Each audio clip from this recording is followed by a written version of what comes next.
Welcome back, 431, 730 AM, 102.9 FM, WTNT. Andy Parks live from the Washington Times, and I'm joined now by Katherine Timpf, the editor at Times247.com. Hello. Hello. Anything to work on today, or is it kind of quiet? A little quiet, a lot of more Paul Ryan stuff, but some other stuff as well. GM is funding a new Huffington Post website. No kidding. Yeah. Government Motors is... Government Motors is, you know what, and it's just, there's... The bailout, which is our tax dollars, is going to fund this super liberal HuffPost Live, is what it's called. That's amazing. Yeah, and I mean, it was bought. Here's the thing. Here's the kicker. General Motors was bought by the U.S. government during the auto bailout, and now it's using its money from this. It's a 26% stake in the company. The government has. Right. And they're sending it directly for this.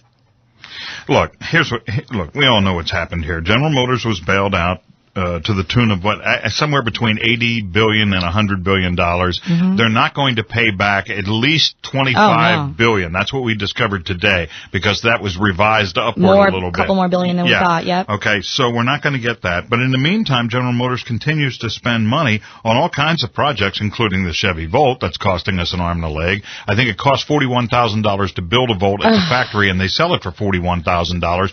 Plus, we, as taxpayers, have to give up a $7,500 subsidy. A bunch of rich people buying those too. But the fact of the matter is that GM, it continues to spend money, in some cases like a drunken sailor, and it's our money. Right. It's like, can I get a little bit of that money back before you go to make HuffPost Live, please? Yeah, really. All right, what else you got? Millionaires took in $20 million in jobless benefits in 2009. Yeah, and I understand that. I read that story, and I got to tell you, I'm all for that. And I'll tell you why. Because everyone, whether you're a millionaire or not, if you work, you have to pay into that. And so, what's the difference if I get it, or you get it, or someone else gets it, even if you make a lot of money? It looks horrible, I guess, to a lot of people who don't have, money to begin with. But, I also understand why people take it. Because they've paid for it, And there are a lot of people who say, no, you know what? If you can give it to the guy down the street who really didn't work for it, then you can give it to me, a guy who really did work for it. And so, the argument can be made both ways on this one. And so when you see it at face value, everyone goes, that's ridiculous. They're paying out all this money to millionaires. Sorry. Hey, millionaires, they're out of work too sometimes. Yeah, I'm super conservative when it comes to handing things out. Yeah, I know. So, but I understand both sides of that story. All right, what else you have? The Veterans Affairs Department is under investigation, actually, they used $5 million at least on a couple conferences, 2 employee conferences. They gave away tens of thousands of dollars in promotional items, which included alcohol and concert tickets and spa treatments and things like that. Wow, how come I didn't get any of that?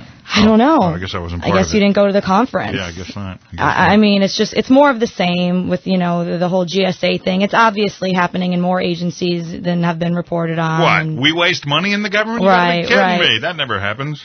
It's, no one's taking cutting the budget seriously there right now, so. Yeah. All right, what else? Anything else? Yeah, on Newsbusters, they did an interesting piece about how the New York Times can't seem to make up its mind on what's going on with the Tea Party.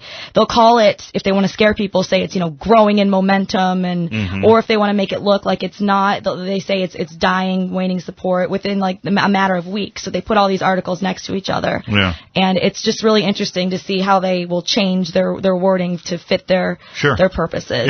Yeah. So that doesn't surprise me at all. All right. Well, listen, thank you much. Come back tomorrow, and we'll see what else we can get into.